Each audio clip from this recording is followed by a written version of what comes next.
University, ah? Okay. Please, big powerful team straight. Good. Thank you, Lo. Thank you for coming to the committee. We'll resume. At least full members of the faculty. Faculty Plakam. That's really good. You guys saw the concern for the industry. Now Plakam. Give us a few minutes to organize ourselves.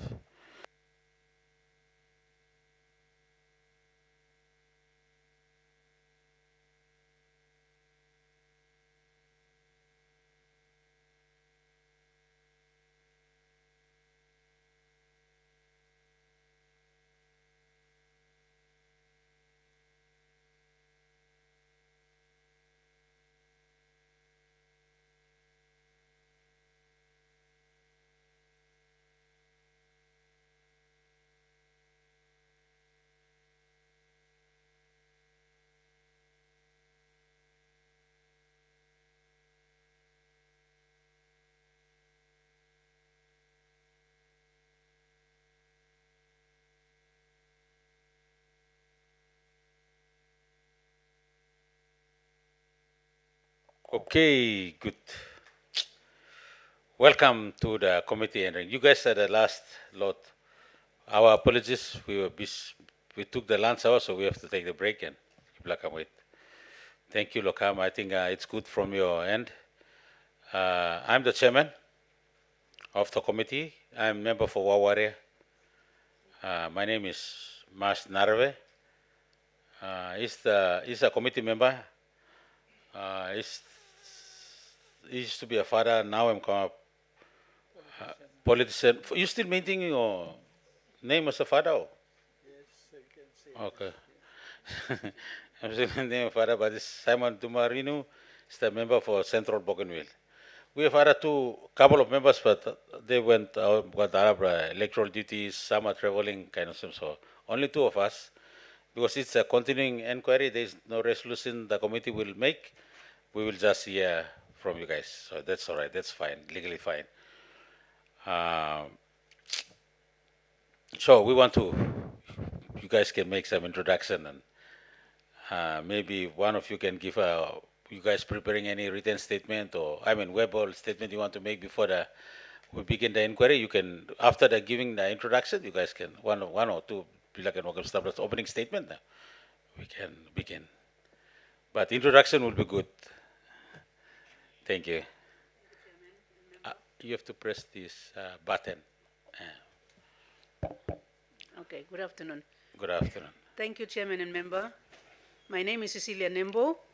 I'm the Acting Vice Chancellor of the University of Papua New Guinea. On my right, I have Professor Leo Marai, the Executive Dean of the School of Humanities and Social Sciences.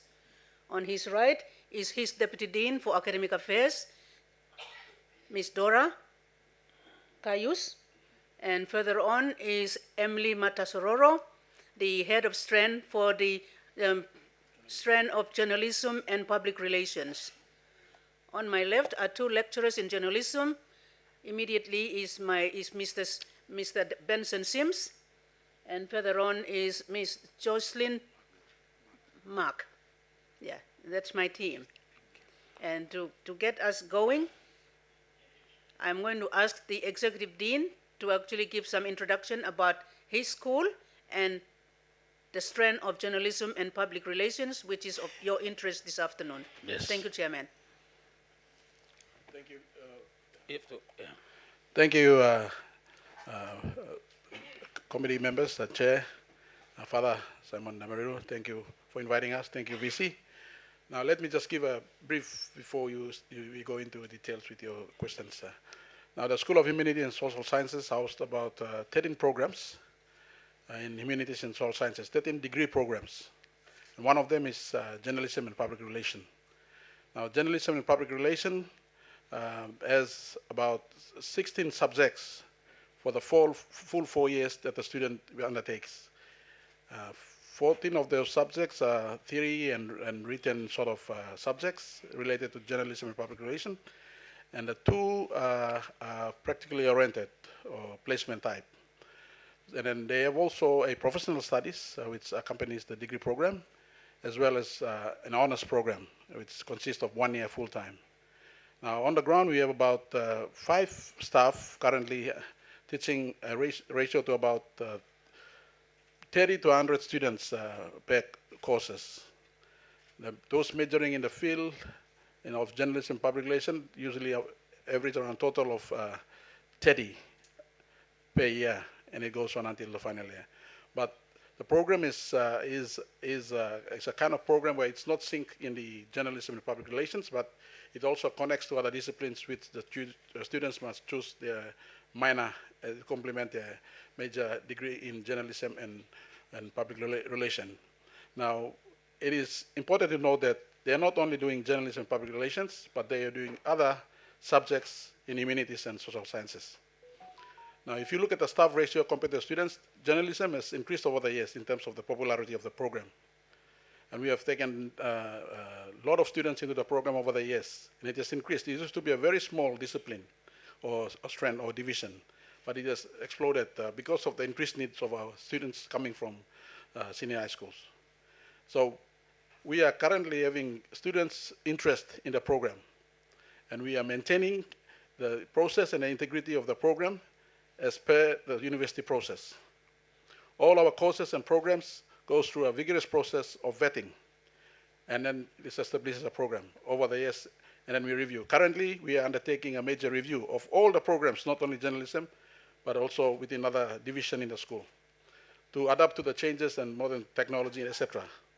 So I hope that this afternoon, when you come to campus and to my school, you will see the state of affairs that we are in, but we are keeping the system running. Our staff are doing their best to maintain the quality. And in fact, the assessment process and all those processes that you talk about in academia goes through a vigorous process. So we are producing graduates that goes through a process of scrutiny through the university process of getting a degree. So this is a background to the school and the course and the programs we have, including staff. So the staff is around 5, 3 permanent staff and 2, and compared to the ratio of students, they're having 180 students, 40, so it's a large number of students to deal with. Thank you. Thank you. Any more statement or any comments? Any opening remarks? Just based on the TOR, you want to say something?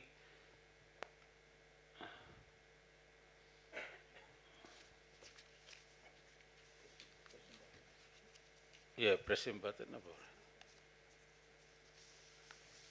Lecturers, you have any opening statement you want to about the inquiry? What do you think?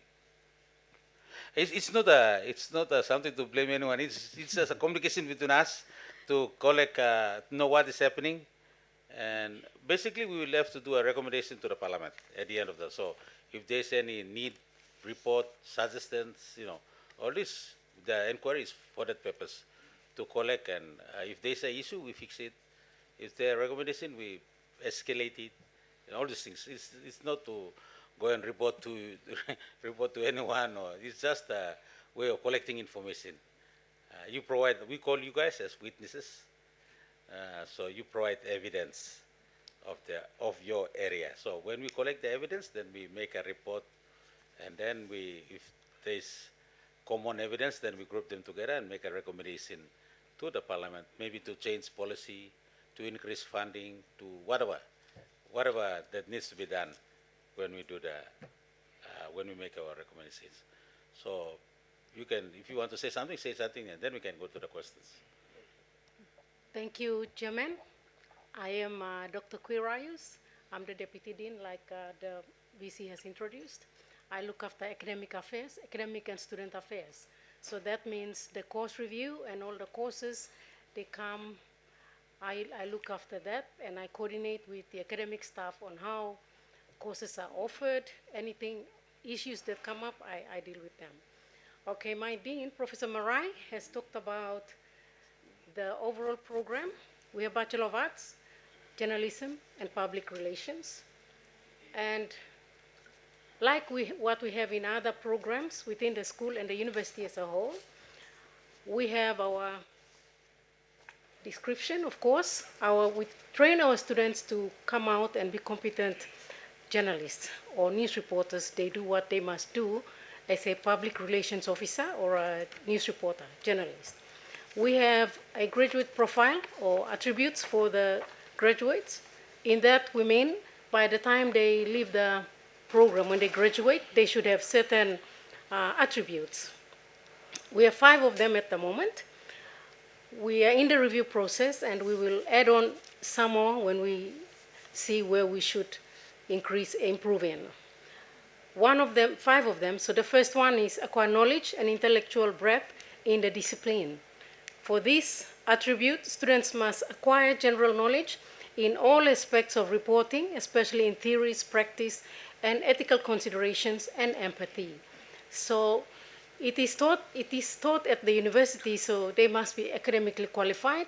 To qualify in that, they must do theories. Of course, every concept must come from a theory, and then go and apply it out there. So for that one, we train them in journalism and news reporting. When they minor, they go to disciplines like political science. So they take the basic up to 3rd year, and finally, in some instances, some other program that they minor in. So when they're reporting, they are not confined. They have a broad understanding on what's happening out there, and they can relate. And so general knowledge in all aspects of reporting, and then ethical consideration and empathy. When you're reporting, you have to be considerate. They have to be considerate of telling the truth, the true story, instead of misconducts. That's where ethical considerations come in. And we also have a first-year course, which is called Ethics. What is it? Civics and Ethics. That is taught by the philosophy strand. That is talking about ethical considerations and anything that comes with ethical and moral principles. So everyone that comes in for first year takes it, and our students in journalism and public relations also take that course. The second attribute is critical thinking. That's where we, at least by the time they graduate, they should already develop critical thinking skills in order to analyze and process information given within a period of time. So they can get the facts, but before they report, they've got to consider.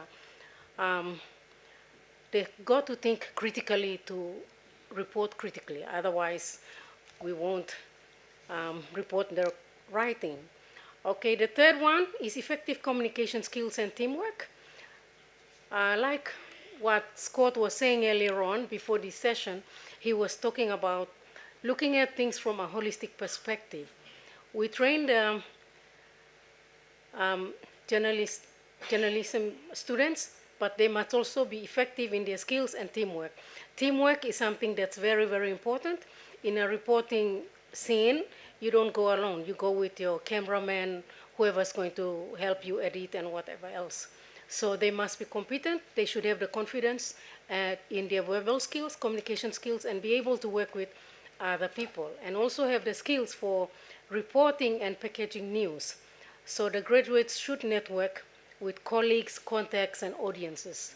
Instead of seeing just a scene and then report, they must go to the crux of what's happening on the ground.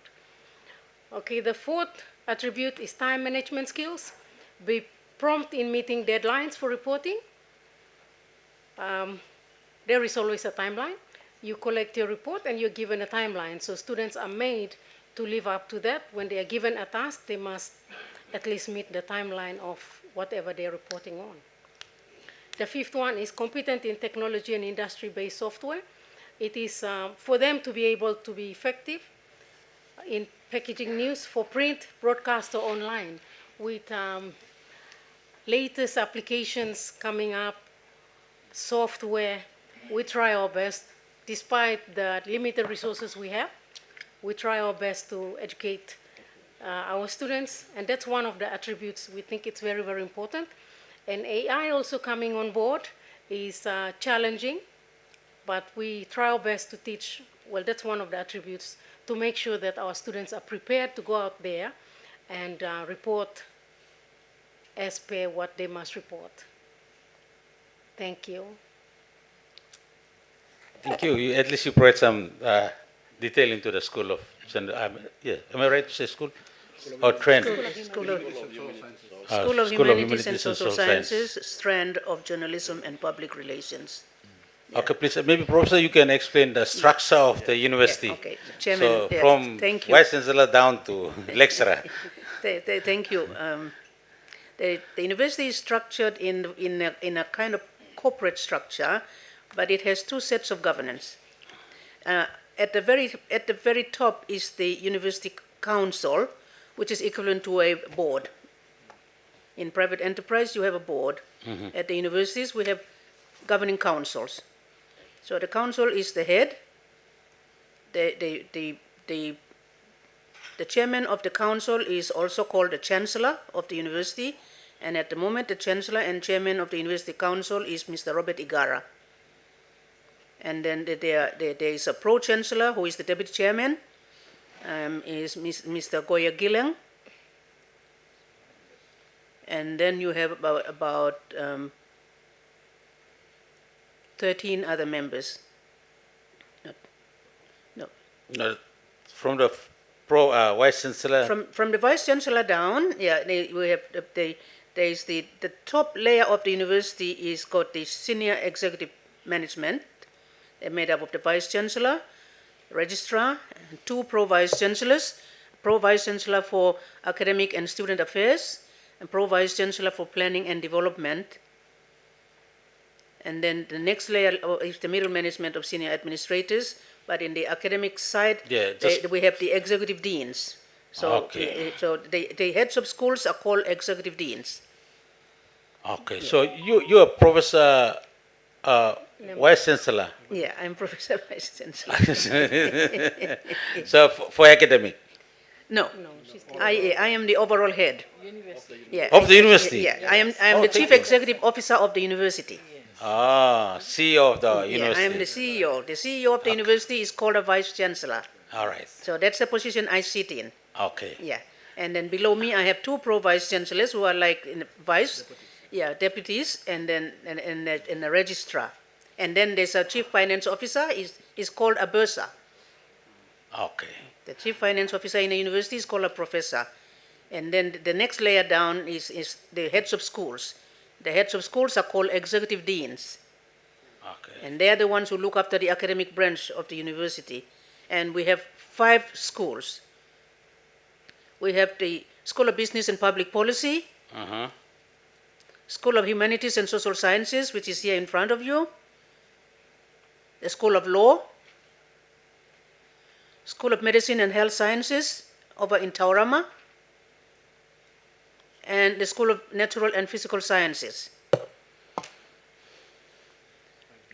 And then 5 executive deans that lead those schools, and they have 2 deputies each.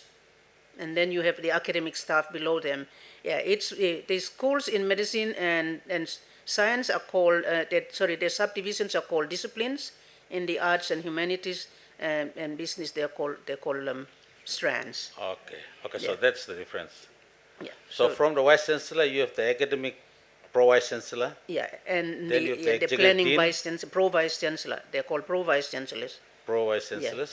the CEO is the Vice Chancellor, and then the deputies are called Pro-Vice Pro-Vice Chancellors. And then you have the executive dean. Yeah, then below that you have the executive deans. Yeah, Okay. who run the schools. Okay. And then for a strand, what do you call them? The You had strand leaders or discipline leaders. discipline leaders Yeah. or strand leaders? Yeah, Which is Emilian. yeah. Okay. All right. There's a big, long structure downstairs. We will produce a document for you, and Yeah. so the dean will produce a document that will have a document for you. But we invite you to the university this afternoon. We see it's on your program to come and see the facilities. You will see that parts of the universities are run down because of insufficient funding over the years. But come and see for yourself. Yep. Some parts are very good, and we are trying our best to actually keep the university on even keel, and it's going. The university is working. They just completed first semester exams, and they're processing exam results and everything, and by July we move into second semester. Thank you. I think the issues of funding is across the country. and you are not an exception. I think everyone is facing the issue of funding. So anyway, we'll just stick to the terms of inquiry, so we can get into it. I think Emily has been working with us, the committee, since we started. This is a new committee. We've just in this 11th Parliament, they created this committee, communications, permanent parliamentary committee on communications. So it has like its power is a bit broad. It covers everything related to communication, whether ICT or media or anything. So we are starting with media now. So one of our concerns that's been raised is regarding the journalism, the craft itself, and code of ethics. All this information they're tied together. As we inquired, from this inquiries, and then the graduates that's coming out from the school, what we can do to improve, or is they okay? All these things. So from the feedback from the inquiries that we conduct, the notion from the industry, not only from the industry, but also from the public citizens, is the journalism strength in the university need to be improved or supported, or some sort of way. So that's the reason why we have to call you guys in to see how we can work together to improve the standard and code of ethics for journalism. Or if it is working well, then we can find some way. This forum is inquiry is not to, like I mentioned, it's not to find blame or some way. It is to collect information so that we can work together to improve the journalism. All right. Now, I just want to ask about because the journalism, the people the journalists say that the media industry is not only about journalists. It's also about other professionals as well, like the photographer or engineer. I want to know if that in your university, is it those are captured also, or just you guys are only based on journalism? I don't know which should answer. Now, let me come in first. Thank you, Chairman. Those are necessary aspects of training of a journalist. The UPNG at the moment, I think the last time that they had a studio was about 10 years ago. So currently they're just training journalists and reporters for public relations and on all that. Yeah, I'm sorry that when we talk, everything comes back to money, but really we need support to be able to rebuild the studio. We need to train cameramen, we need to train people for television, for the written media, to report online. We need all of that, but that's where we need that facility. We need the newsroom, pardon me, we need the studio. Yeah, we need all the facilities we require so that we can train all those people with the multidisciplinary training to be able to do all of those things. You want to be able to send out a team into the field, the cameraman, the engineer, all of those things. We can't do that without a studio. So at the moment, it will look like when you come to the campus this afternoon, you will see that it looks like all they're doing is training journalists. And public relations officials, but it's because they don't currently have a studio. The other point that I would like to make while I have the floor is that Scott White has virtually taken the words out of my mouth in the sense that, part of our problem, if there is negative commentary about the quality of our graduates, it's because when they come from high school, they don't know how to write English. Yeah, I was trying to, that would be my next question, but that is They don't know how to write English. They don't know how to read English. So they cannot speak, they cannot read, they cannot write. I mean, we have to train them to do all of those things. So there's a lot of intermediary work that has to be done after they leave high school, not to mention discipline. The things that should be happening at school are not happening. So they come to the university unprepared for university studies. And the university has to address all of that.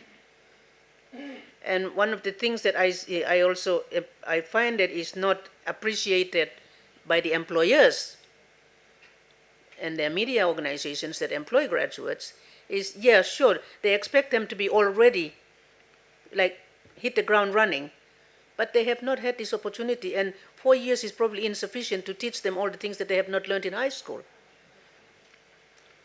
You work with what you have. Yeah, so we work with what we have, yeah. But I find, personally speaking, I find that the students, when they go out to work in right now is print media, I think they get there and they have a dilemma about how to write in such a way that the paper must sell tomorrow morning. And so there comes in now the sensationalization of reporting. But I think it's the pressure from the workplace, and there's some training that they have to get from the workplace that we cannot teach them in the classrooms.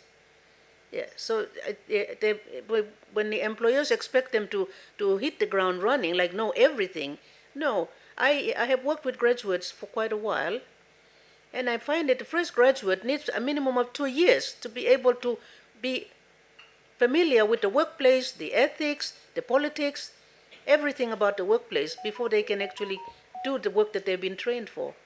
So these are some considerations about the students that actually go out from the university to practice journalism or the fields that they've been trained in. Yeah.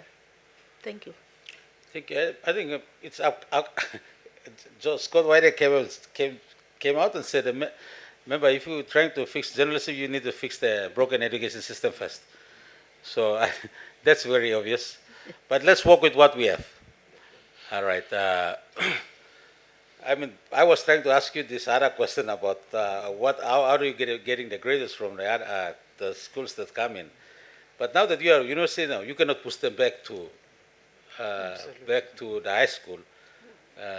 What are you doing now? I mean, you know that they're not ready. They're not ready-made for university.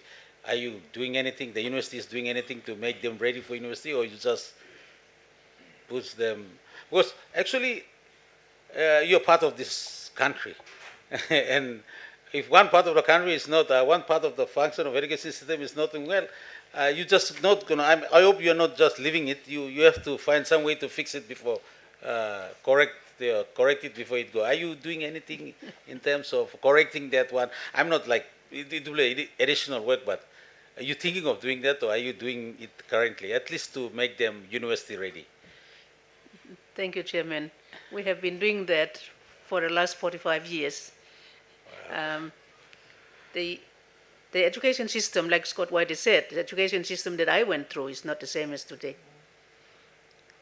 The quality of teaching and learning at the schools is not there. So when they come to university, of course we have to take responsibility. These are Papua New Guinea students who come to us from the school system. So we have to teach them how to write English. We have to teach them how to read and critical thinking, to analyze issues. So we have at the university, we have preparatory years, foundation years. We have school courses, and we have what is called enrichment programs. Yeah, university has enrichment programs where you actually offer language. You offer specialist training courses across schools, and that's what we take them through. But sometimes students think it's not important.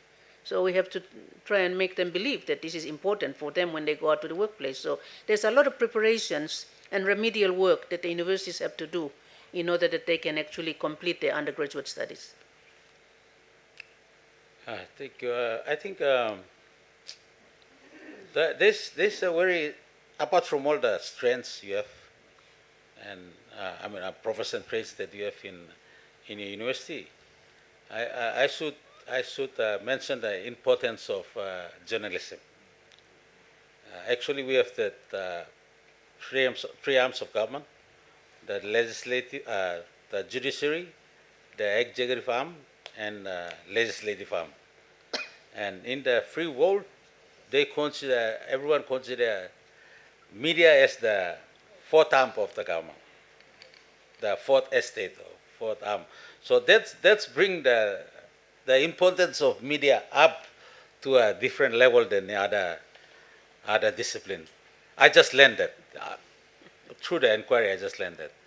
So that makes it like there needs to be some um, other considerations, special considerations to the School of Journalism, not only in UPNC but across the country, whoever is providing that. So from when I mean, you've been in the industry for, I mean, university for so long. So do you agree with the statement that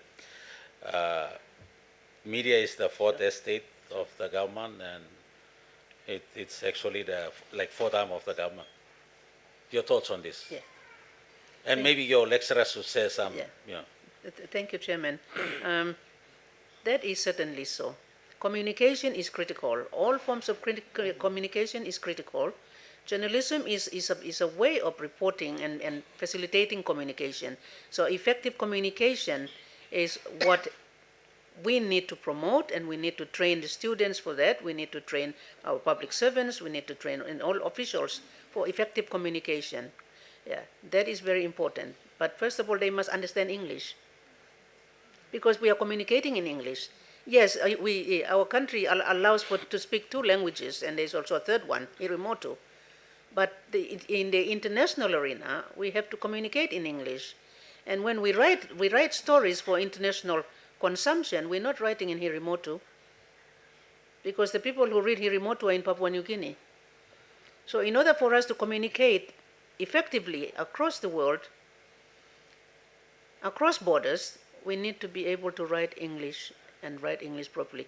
English is one of two compulsory courses in school, but somehow the way we emphasize the study of English is maybe it's just not enough, so that when they get to university, and we have another strand called languages.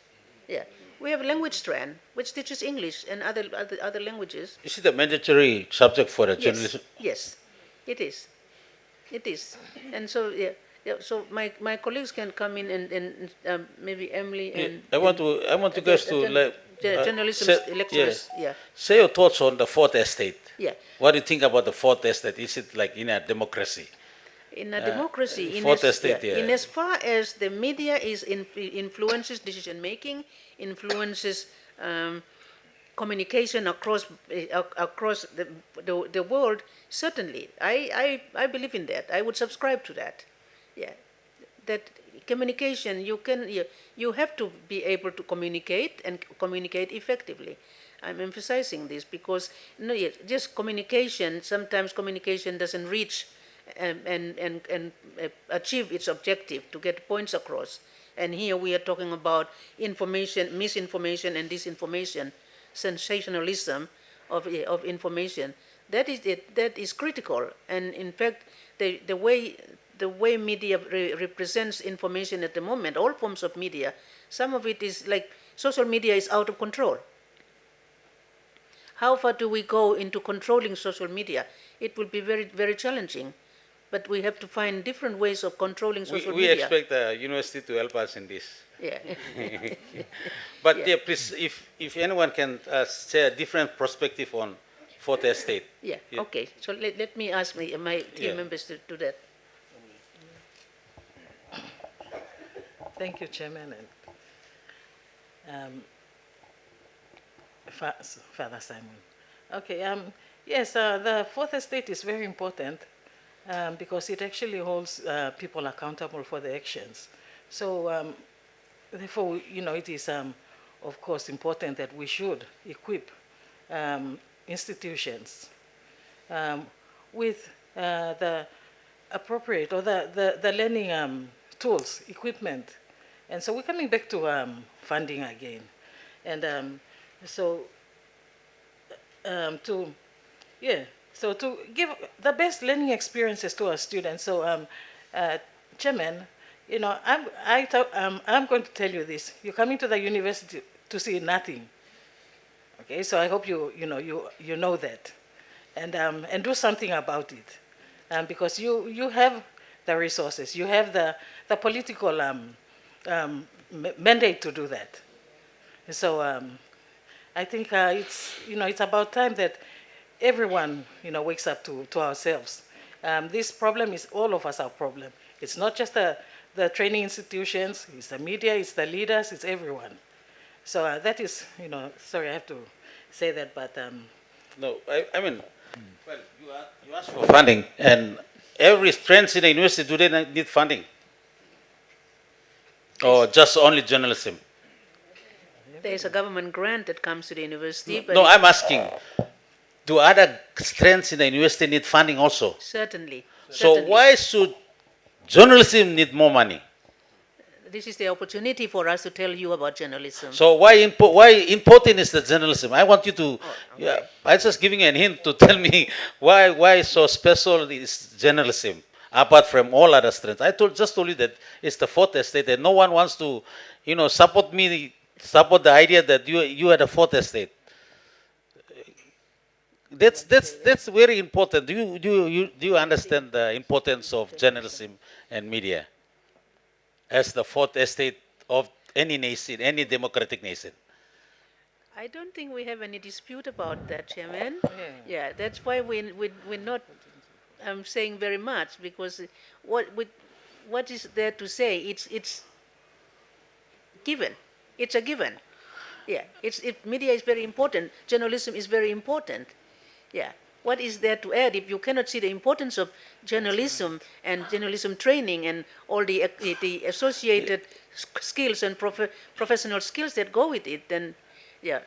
And so you see, that's why we are here. So if journalism is the fourth estate that is very important, why is it not being raised through your how many layers of channels to get the attention for funding? And we have to conduct this inquiry to find out about the lack of funding. That's my point. Let me take it. Like, I look after 13 programs. Journalism is one of them. Now, you have to balance the resources across disciplines. And I respect all disciplines in the school. Now, if you are giving importance to that, fine, you can give it, but I have to look after 13 programs. That money comes through the budget, comes through the school.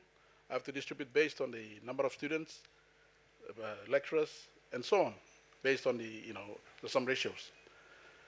So journalism is very important. I mean, I'm seeing where you're coming from in developing that to the sphere of fourth arm of the government. Now you're going to do that. We need more funding into that. Okay, we're going to operationalize that at the tertiary level or in the university, to accommodate for that level that you're talking about. Maybe you're not up there yet. So we can do that if you're given the resources. Thank you. No, that's good. I mean, all of us are concerned about the level, the source of funding, the level of funding. It's just that, excuse me, it's you say 10 years, then you don't have a studio. And so, considering all the trends that you provide, why is it taking 10 years? Is it because are you guys prioritizing funding elsewhere? Or is this this is the area where the public, that's where we inquire on what's happening, so we can address and help. And so it's been 10 years, and now the effect of the lack of resource in the journalism is coming out to the public, and that's why the committee formed out of the necessity because of this one. It started from the broken education system, and then it comes to the School of Journalism, and but the effect is now felt by the country, and the amount of destruction that it caused, not really on mainstream media but on social media, is huge. So it's something that we really want to drill down and find out how we can address it. So that's why I'm wants to stress the point that journalism is an important strength. All the strengths are important, but if you want to consider a strength that keeps the government accountable, that's a government or public accountable, that's the journalism department. All right. Now let's talk about funding. What sort of funding do you need from the government to ensure that you have a functioning journalism strength? Chairman, apart from the studios and the equipment that we need in the studios, we need academic staff. Academic staff by nature are very expensive. To run a university is the most expensive thing that you can ever imagine in this country or anywhere. To run a university is just expensive because the biggest slice of the cake, it goes to pay academic salaries. You got to compete on the world market for academic staff. If you don't pay them well, they will not come. So at the moment, we also are suffering staff, international staff. Every university must have a fair proportion of international staff, national staff, qualified staff at PhD level, at master's degree level, at ordinary level. This is expensive. So when we talk money, it's not just building a studio, it's recruiting well-qualified staff to teach the students. Okay, thank you. I think that's a very important point, and all the strengths would need qualified staff. Are we also developing some sort of pathway from, like we have some very qualified journalists out in the field, in the industry. Is there a pathway for them to go back to the university to upgrade their marks, and or there's some sort of pathway so they can go back and come and we can go in overseas and recruit. That's